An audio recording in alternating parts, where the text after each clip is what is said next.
Kotobalavu.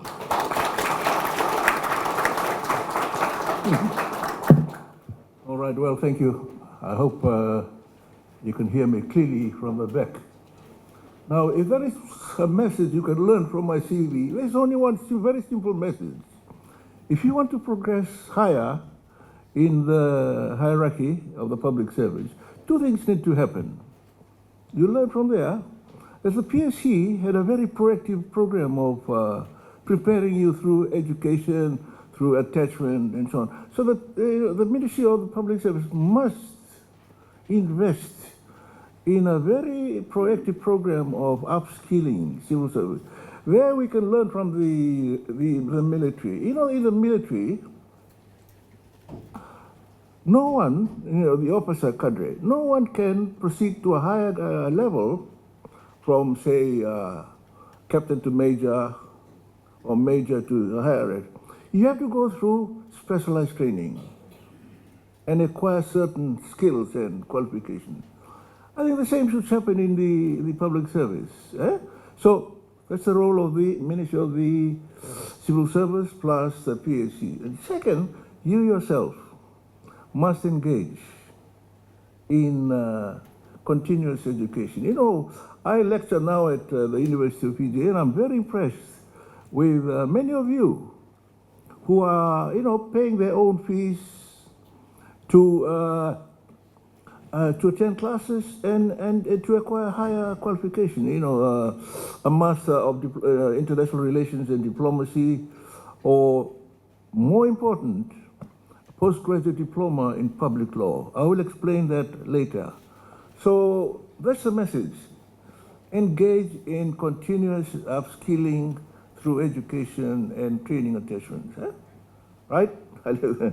Now let me begin. I take note that the focus of this week is the civil service celebrating its achievements since we became independent.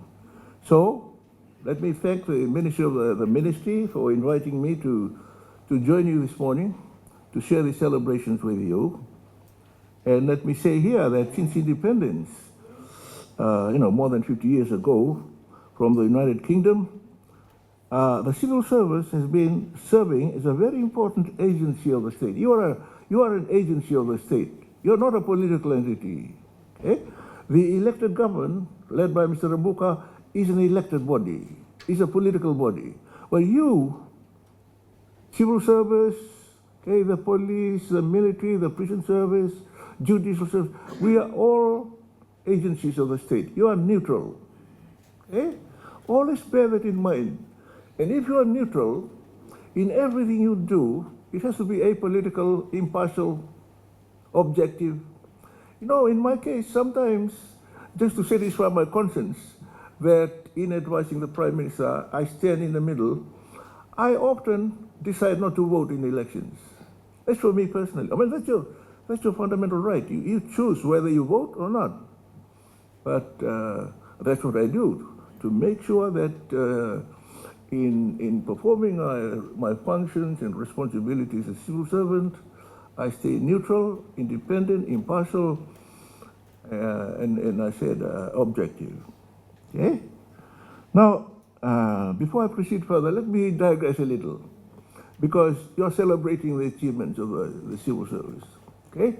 Let me give you two examples of how civil service performed brilliantly in providing the support necessary for the elected government, the ministers, the prime ministers, to pursue, carry out their foreign policy objectives. For example, in the area of overseas relations. Okay? After independence in 1970, we were in some sort of economic crisis, because the sugar industry, with its 4 sugar mills in Lautoka, Mba, Rakiraki, and Lambasa, had to find a new commercial entity because CSR, an Australian company, had decided to withdraw. This is because there was a tribunal which decided that the proceeds from the sale of sugar should be shared between the miller and the sugarcane growers. And the formula was to be 73% to the growers and only 27% to the miller. They were unhappy with that, so withdrew. So Fiji had to reconstitute the commercial entity to be in charge of our sugar industry. Fiji Sugar Corporation, which came into full operation in 1973. Okay? Now, at the time, there were about 20,000 contracted cane farmers producing about 3 to 3.5 or 4 million tons, metric tons of cane, and 300 to 350 tons of sugar. Okay? Because we are a small market, and because of the South Pacific regional market is very small, we have to sell about 92% of our raw sugar exports to overseas markets. Okay, so to support the new entity, our own sugar company, FSC, the Prime Minister himself, supported by the leader of the opposition at the time, Sid Koya, the father of the two Koya brothers in Parliament today, took the lead in negotiations to secure markets for our raw sugar exports. And the key in this was negotiations with the European Economic Community at the time, now called the European Union, because the Commonwealth Sugar Agreement, under which we used to sell our sugar to UK, about 170,000 metric tons, had been overtaken by Britain's entry into the European Economic Community.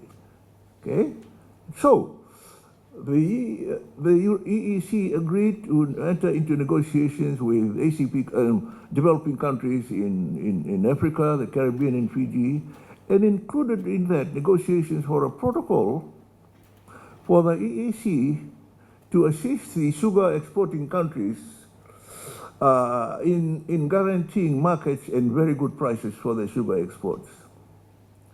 And in that negotiations, as I mentioned, a lead role was conferred upon our Prime Minister, Ratu Serkam Samara. He led the final stages.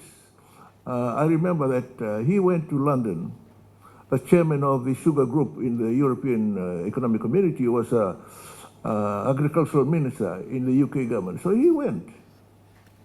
And he knew that this minister served in a battalion of the British Army. And so Ratumara cleverly, on that day when he called on that minister, wore the necktie of that brigade, together with a bottle of Black Label. And in no time, he secured final agreement on the sugar protocol, and that saved our sugar industry.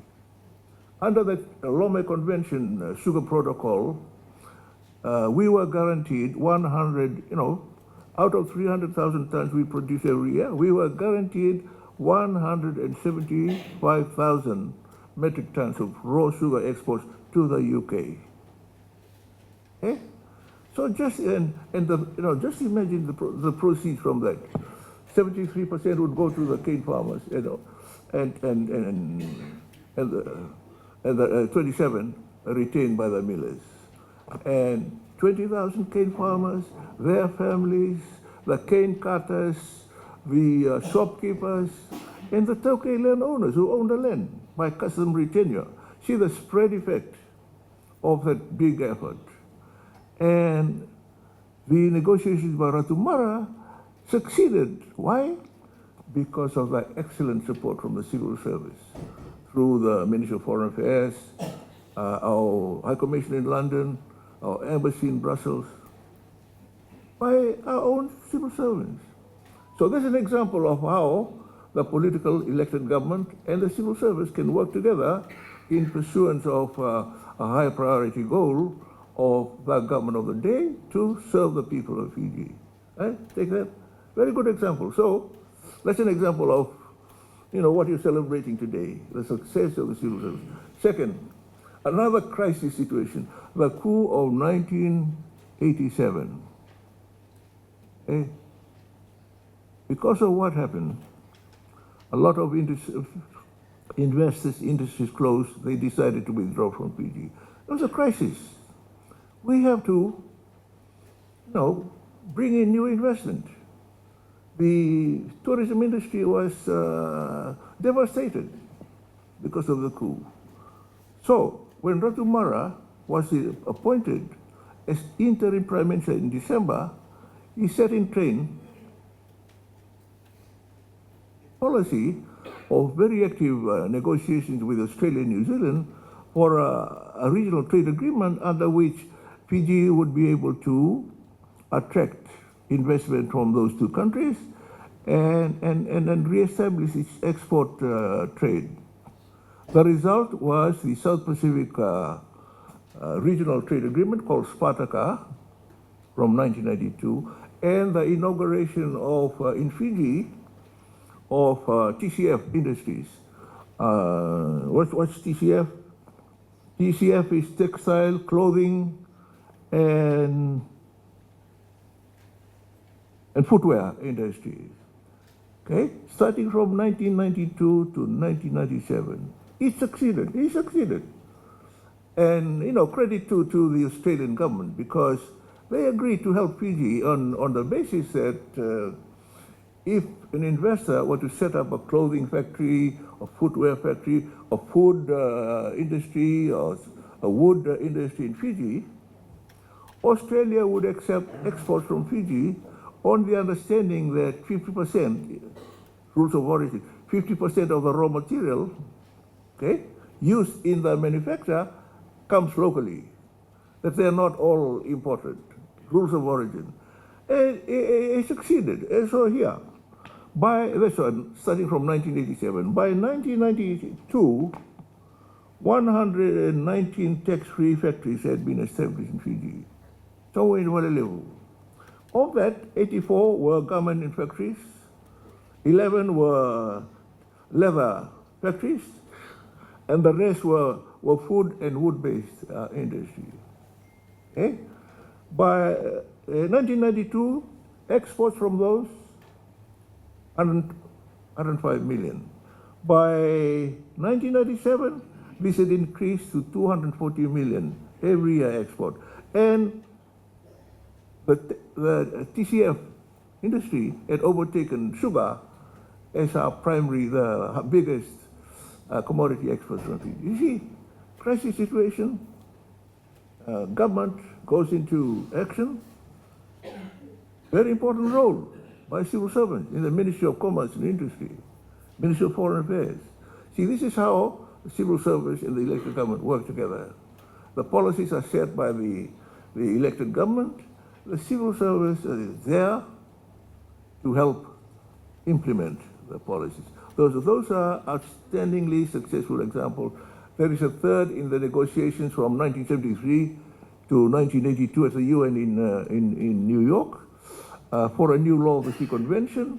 Our lead negotiator there was Ambassador Satyanandan, who helped in the Lome Convention. Now he was taking the lead role for Fiji as ambassador to the UN in New York to be our representative in this law of the sea negotiations. Succeeded. New convention was adopted in 1982. It came into force in 1994. And that's how Fiji, okay, acquired the new law of the sea regime it now enjoys, where it has been allowed under international law to proclaim an archipelagic regime. In other words, the measurement of our territorial seas is not from around each island, but from the whole Fiji group, together with the extension of territorial seas to 12 miles and the proclamation of an exclusive economic zone of 200 nautical miles where we have exclusive jurisdiction to the marine resources and the minerals in the seabed. Again, classic example of the elected government setting the agenda, the policy agenda and priority, and the civil service officials, okay, bringing those into fruition, okay? So enough digression. Let me now continue. Now, I left the civil service on December 6, 2006, when members of the Public Service Commission and almost all chief executive officers, as we were called then, in the civil service were sacked, dismissed by the military from our positions. Why? For nothing. They just wanted to remove everybody associated with the elected Garcia government, which they forcibly removed through the coup. Okay. Mr. Garcia later challenged the removal of his government and won his case in the Court of Appeal when the Court of Appeal in April 2009 ruled that the action by the military was unlawful and unconstitutional, in that the 1997 Constitution had not been abrogated and was still in force. But instead of accepting the advice of the Court of Appeal that new elections be held so that a new government is elected, they decided to reappoint the president, Ratu Iloilo, and got him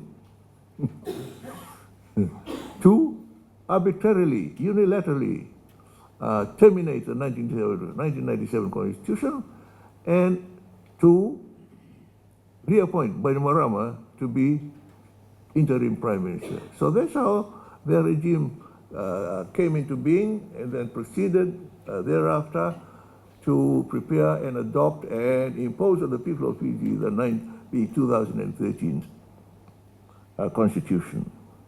Okay? Now, what happened to us, to those of us, permanent or CEOs, who were, unceremoniously removed from our positions? We decided to file for judicial review in the High Court. And surprisingly, the High Court accepted that we had standing to file this action. Unfortunately, the regime of Bainimarama then enacted the 2013 Constitution where they did two things. They granted state immunity to themselves. In other words, they cannot be charged either under the criminal jurisdiction or civil jurisdiction for anything they did from 2006 to the elections of 2014. Second, they denied the courts of Fiji the jurisdiction to hear any action filed by anyone adversely affected by what happened, by the actions of the military. So that action came to nothing.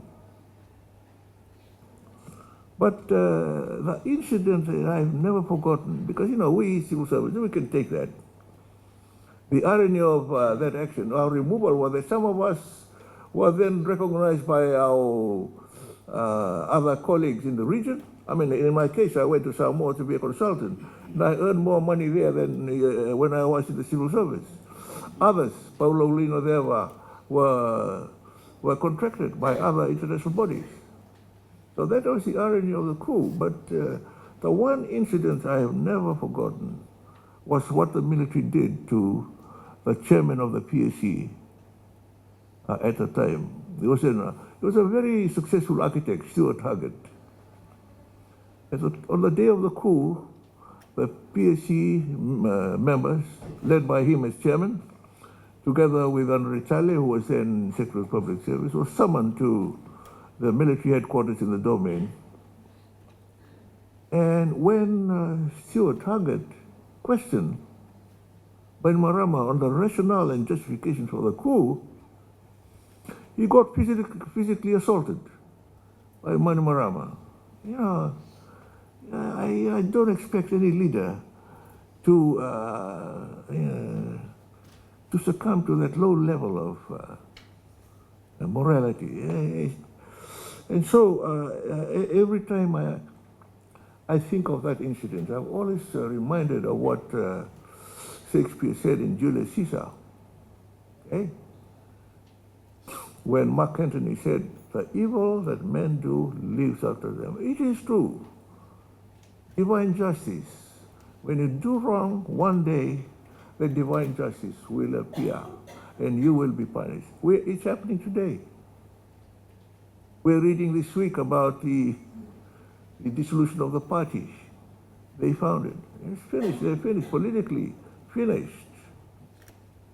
And those, the remaining 24 Fiji First MPs who are sitting in Parliament today will have no chances of re-election until and unless they join another party to stand in the election. Okay, it's all written down in the notes, so you can see that. Now, let me move on to the next heading, and this is the comments on the civil service by the Deputy Prime Minister and Minister of Finance.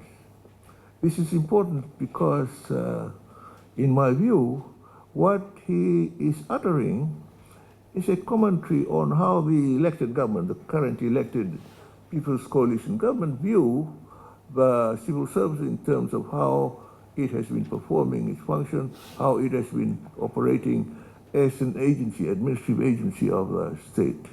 Okay?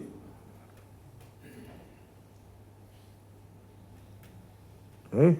So last Friday, when he presented the government's budget in Parliament, Dr. Prasad said that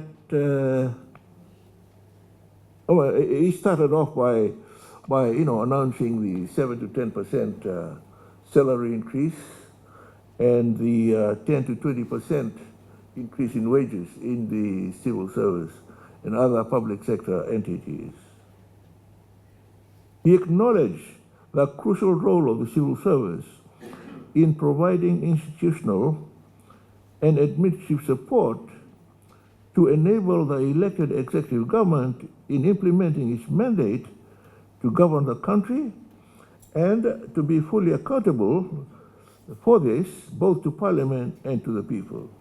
He explained to Parliament the various civil service reforms which the People's Coalition government has introduced. These included the removal of 5-year contracts for CEOs or ministries and its replacement by the restoration of permanent secretary employment tenures, the extension of the retirement age to 60 years, and an additional 2 years for scarce skill retention. All these, he said, are aimed at providing stability, certainty, and incentives for improved performance as the senior most managers in the civil service. But Professor Prasad also highlighted that the civil service has been adversely affected by biased promotion practices, lack of investment in training. So note that, Ministry of Public Service, lack of investment in training, capacity building, and succession planning. I'll come back to that later. Okay? These then are some of the challenges that lie ahead for the Ministry of the Public Service to improve. Okay? To improve, the not only efficiency, effectiveness of job performance, but the morale, incentivize civil servants on how to improve themselves for their own sake. Like I mentioned earlier, civil servants who are sacrificing, investing money, $800 a course to attend postgraduate courses in various universities, USP, University of Fiji, and the National University of the country. Now, this is the most important part of my presentation. The message I will leave to you, and you will gain most from it when you rise in the civil service hierarchy. The rule of law and administrative justice in decision making. Rule of law, particularly for those of you who are non-lawyers. Having served as Permanent Secretary of Foreign Affairs to our first Prime Minister, Ratusakam Sisamara, and as Permanent Secretary in the Prime Minister's office under Prime Minister Sitiveni Rabuka from 1992 to 1989, to Prime Minister Mahendra Chaudhry for 4 months in 1989, and as CEO to Prime Minister Laisine Garcia from 1991 to 2006. I thought I knew everything. After all that, I thought I knew everything about how to be a super effective manager in the civil service. I really thought, with all that. In fact, I was going to be appointed the head of the South Pacific Commission when Rambuka, when he got first elected in 1992, called me to come and serve as his permanent secretary. The same with Lesenia Garcia. At the time the coup happened, in 2000, after leaving Mahendra Chaudhry, I was serving in the Fiji Education Commission. So when the coup happened and the military took over and appointed Garcia as interim prime minister, he called me, hey, please come back to be my prime minister. That's how I served for so long. He called me, come and say, I need your help. And even though I was close to 60 at the time, I was over the retirement age. He said, I need your support. So I was there until the coup. And, so after all that, I thought I knew everything until I studied law at the University of Fiji and graduated, particularly my knowledge of public law, the public law of the Constitution, administrative law, and employment law. Okay? Because the Constitution tells you, first, your rights as a decision maker, the rights of a permanent secretary to make decisions. Okay? But it also sets out the right of you, the civil servant, who are affected by decisions of the permanent secretary. If you're not happy by the decision of appointment or discipline, you can apply to the civil service tribunal. And if you're still unsatisfied with the ruling of the civil service tribunal, you can apply for judicial review to the High Court. That's administrative law. And your rights are also protected by the employment law set out in the Employment Relations Act of 2015. Okay? The employer has the right to terminate your contract or to summarily dismiss you, provided it follows certain procedures. It's laid out in the law. But the legislation, the Employment Relations Act, also sets out your right as a worker. If you feel that the action by the employer against you tantamounts to a dismissal, the law provides for you, okay, to file an employment grievance through the Ministry of Labor, to the Employment Tribunal, and to the High Court. The Appeal Court in Employment is the High Court. The High Court is the appeal authority in employment case. So you'll find that the law gives you authority, your power as a decision maker, but it also tells you what you should be aware of in protecting the rights of those who are adversely affected by your decision. Very important.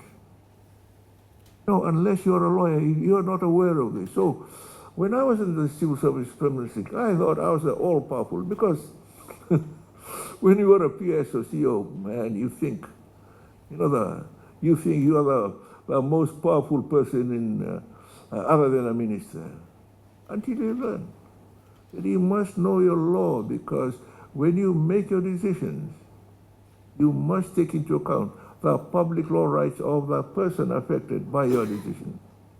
Okay, this is why I put in this section to help you.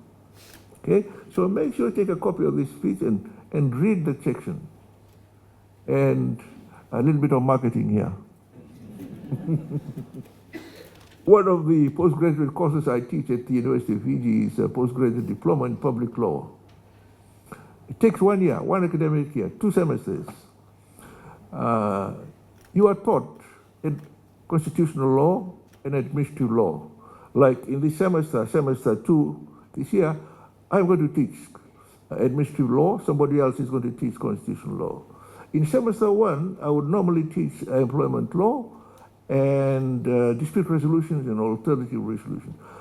If you know those, I tell you, man, you're going to be a better decision maker in the civil service.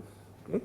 Some of you have already done this public law diploma, and you know, I congratulate them, because now they are well equipped to make very good decisions. Okay?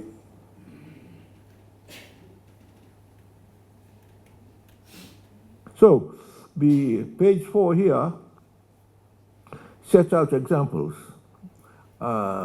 where you must be guided by the law in the exercise of your power. Very, very important now, because the 2013 Constitution, for the first time, empowers each permanent secretary to make appointments and to make decisions on disciplinary action and very important. In the past, prior to the 2013 Constitution, all these powers of appointments in the civil service, particularly the top 3 levels, were vested in the Public Service Commission. Now it's been delegated to. So each permanent secretary must know the law. This is now and then you'll read the newspapers of case law judgments where a permanent secretary has been ruled to have acted unlawfully, illegally, in a decision taken. Okay? Because they don't know. They should have known the law. They should have taken into account the interests, the public law rights, not just interests, the rights of everybody affected by the decision. So, for example, in judicial review, the High Court will look at whether a permanent secretary,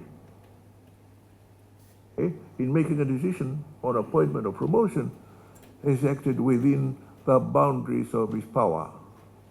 Okay? If he has made a decision for which he is not empowered under the Constitution or the, let's say, the Immigration Act or the Education Act, the court will declare the decision to be illegal and therefore null and void, of no effect. Second, in judicial review, if the court finds that a permanent secretary or another head of department or another civil servant makes a decision, okay, that exceeds the power vested in that post, the position the person holds, exceeds the power, the court can declare that to be illegal and therefore null and void. So very important to know the source of your power. Constitutional power comes from the Constitution. Statutory power comes from an act, like Education Act, Immigration Act. You must know the sources of a power. There are also some common law principles which the courts have developed in judgments over the years to guide you in making decisions, especially in employment law. You must know all this. And so at the end of it all, you become a very good decision maker, because not only will you be able to exercise your power correctly in terms of the law and the requirements of procedural justice or natural justice, procedural fairness, you will also be fully informed about the rights of anyone adversely affected by your decision, and you are then protected from any action against you, either through judicial review or an employment grievance, right?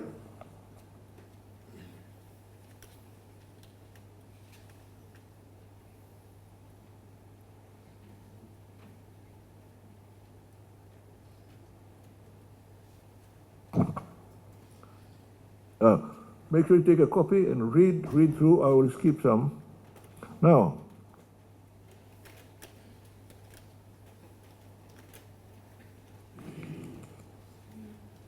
something of concern that something must be of concern to all of us, all of you civil servants, has been a new development, okay, introduced into the civil service, public service sector under the 2013 Constitution. Not only has the Constitution conferred authority of appointment, etc., to the permanent secretary, It has also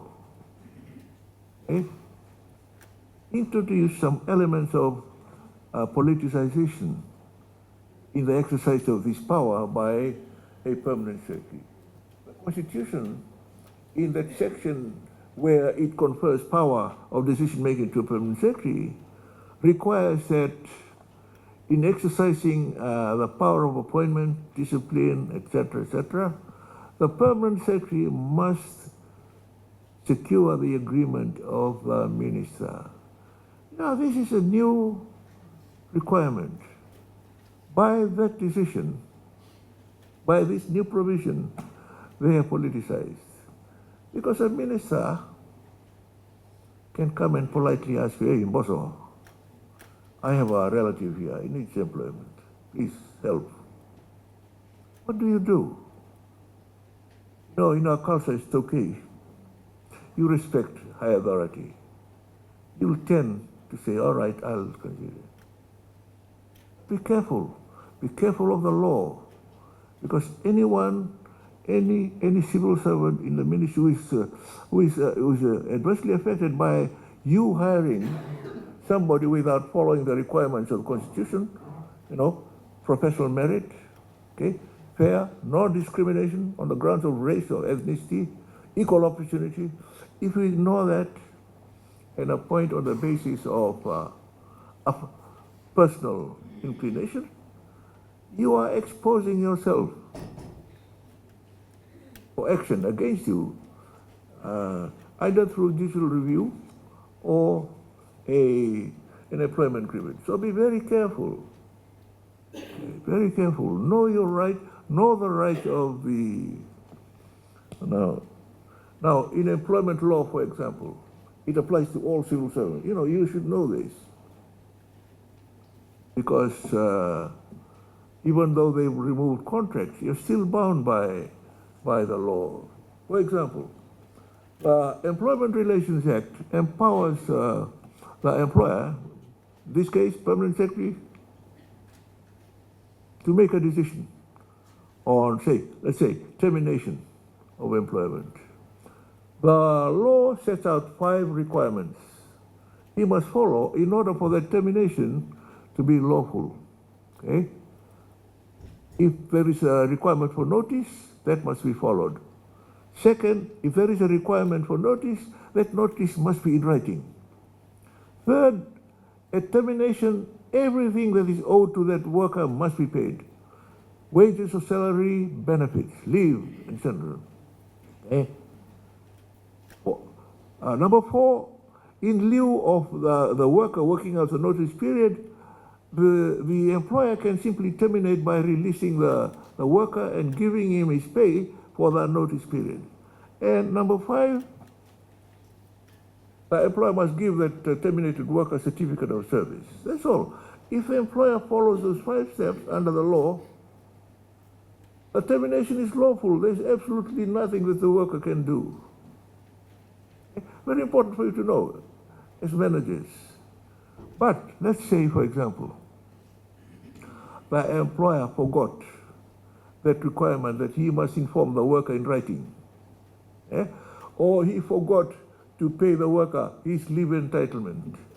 That worker can file a claim for employment grievance on the ground that his public law rights, to be paid full entitlement, to be informed in writing, have been breached. In other words, by the failure of the employer to do that, the effect is that the worker has been dismissed. It is a dismissal that empowers the worker to file for remedy through employment grievance. Okay? So very important for you to know employment law. Second, very often when you open the newspapers every day, you see cases of an employer summarily dismissing a worker. Okay. Under the law, Employment Relations Act, the employer has that right. It may summarily dismiss a worker, let's say for disobedience, for lack of efficiency, lack of knowledge, or for gross misconduct like stealing, failure to come to work every day, unreliable, dishonest. Okay? The law provides for summary dismissal, but, so that's the power of the employer. Number two, the power is given. You can summary dismiss for this. Number two, in summary dismissal, you must inform the dismissed worker of the reasons. Third, you must pay all the entitlements, salary or wages, leave, etc., etc. And the last one, you must carry out the dismissal in a humane and respectful way because a worker has a right to be treated according to his rights under the Constitution. The Constitution protects the rights of the worker.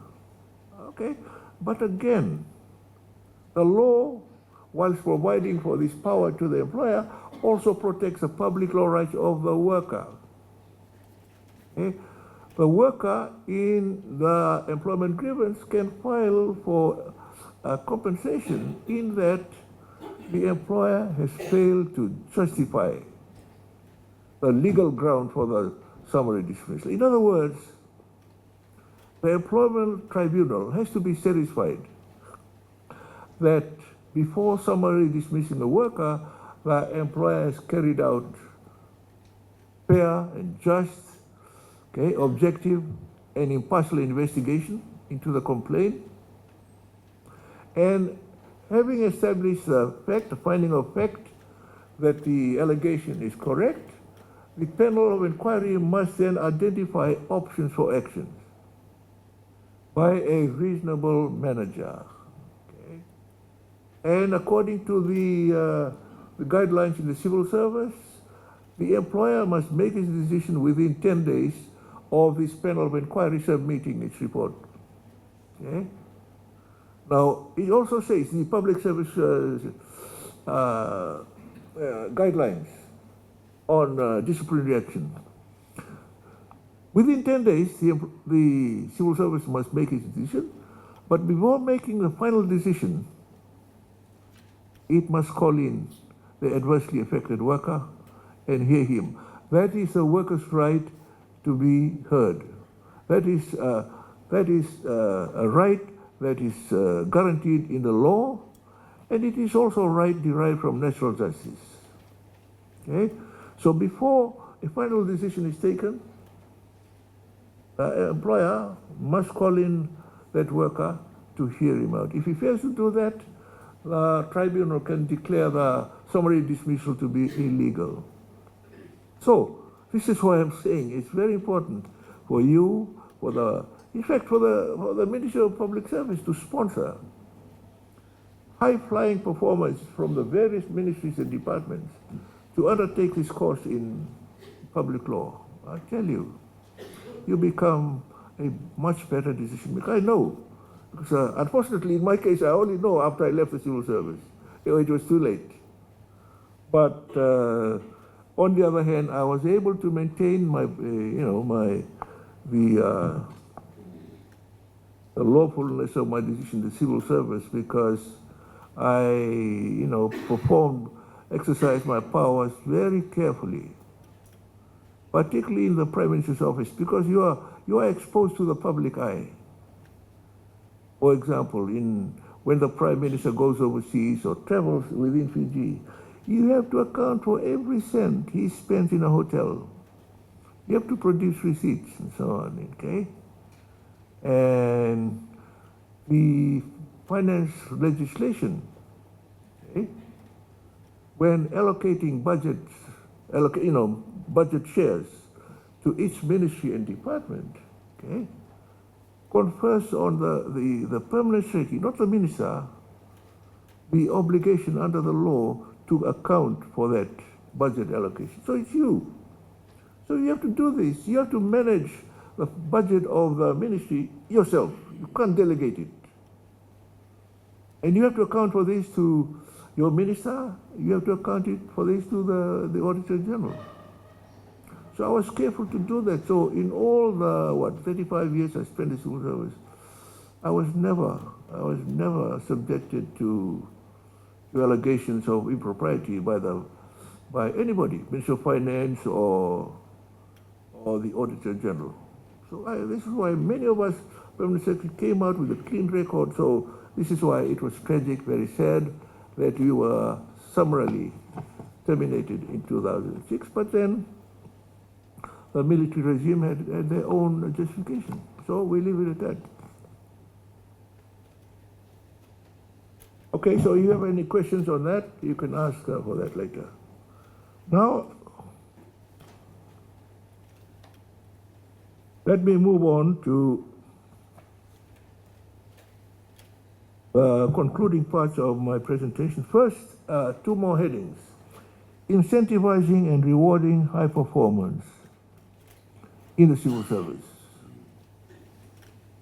In the years following independence, there were two ways used by the Public Service Commission and the Prime Minister's office to recognize and reward high standards of work performance by senior managers and by those civil servants such as teachers, medical doctors and nurses, social welfare officers and district officers and commissioners of divisions who were engaged every day in serving the people.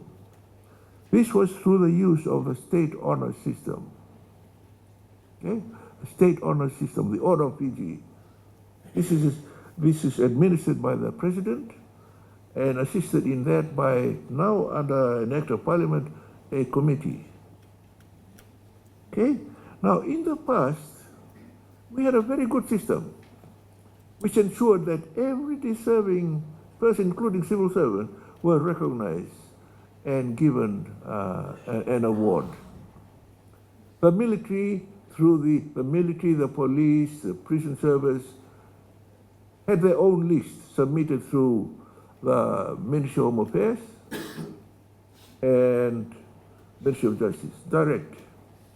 So because they know high performing staff in the, for the civil service, the list was coordinated in preparation by the Public Service Commission.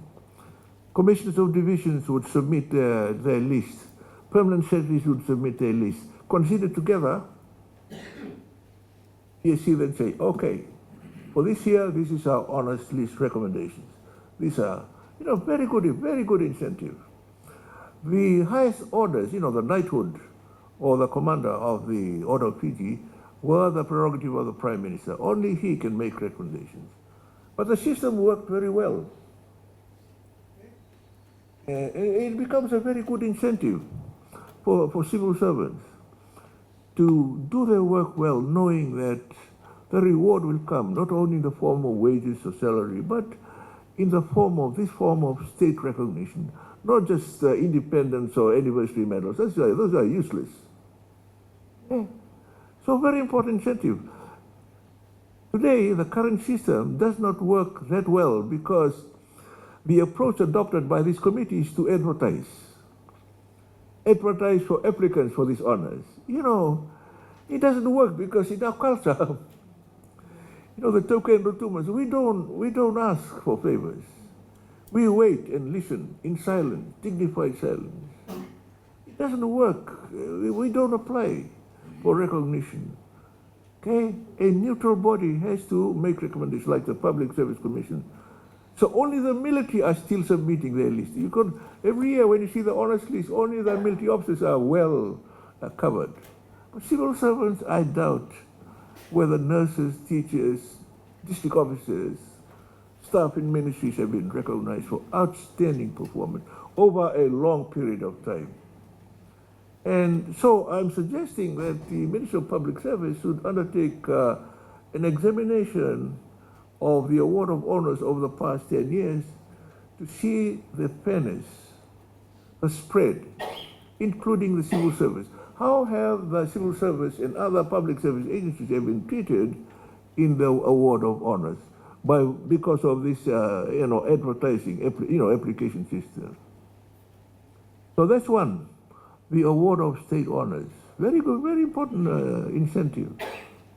Second, and the last one, the use of the diplomatic service as reward, recognition for high-performing civil service, irrespective of where the ministry is. You see, in the past, when senior appointments in the civil service were centralized and coordinated by one body, the Public Service Commission, it was very easy to identify high flyers from each department ministry. All right, come in.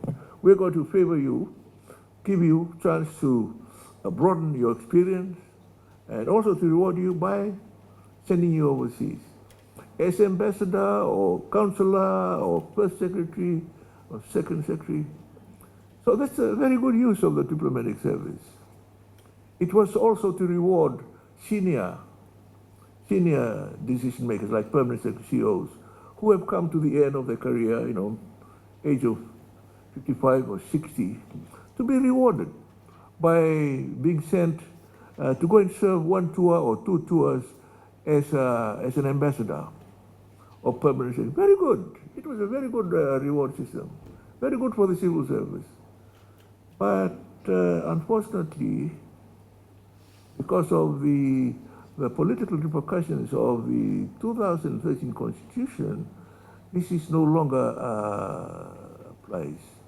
The Constitution empowers the Prime Minister with the sole authority to appoint our representatives, overseas ambassadors, permanent representative to the United Nations. But today, because of politics, Mr. Rambuka's party is not simple, does not have the majority to govern the country on its own, has to rely on the support of the National Federation Party, and particularly SODELPA with its 3 members. SODELPA literally has been telling the Prime Minister who to appoint as ambassador. You note recent examples of the recently appointed ambassador to Washington and the recently appointed ambassador to London. They were not drawn from the high echelons of the civil service. Okay, they were failed politicians, failed candidates of SODELPA party. Very sad. It's terrible, but don't blame the Prime Minister because of the political situation. He is forced by his political partners. So I hope in the next elections, Rambuka will be able to secure the vote to win an overall majority so that he can be free to make unencumbered decision on an ambassadorial and other diplomatic appointments and use it, okay, as an instrument to recognize high performance and to incentivize performance in the public service. Okay? So those are some of the suggestions I have put together in this presentation to guide the Ministry of the Public Service and to help you, individual civil servants. And also, if you have the time, invest in that postgraduate diploma in public law. It only takes 2 semesters, okay? But I tell you at the end of it all, I know a few of you have completed. You know your administrative law, you know your constitutional law, and you know your employment law, you know the power of the decision maker and the power of every person, the rights, the public law rights of every person adversely affected by the decision of a public authority or an employer. So that's all. Thank you very much for your attention.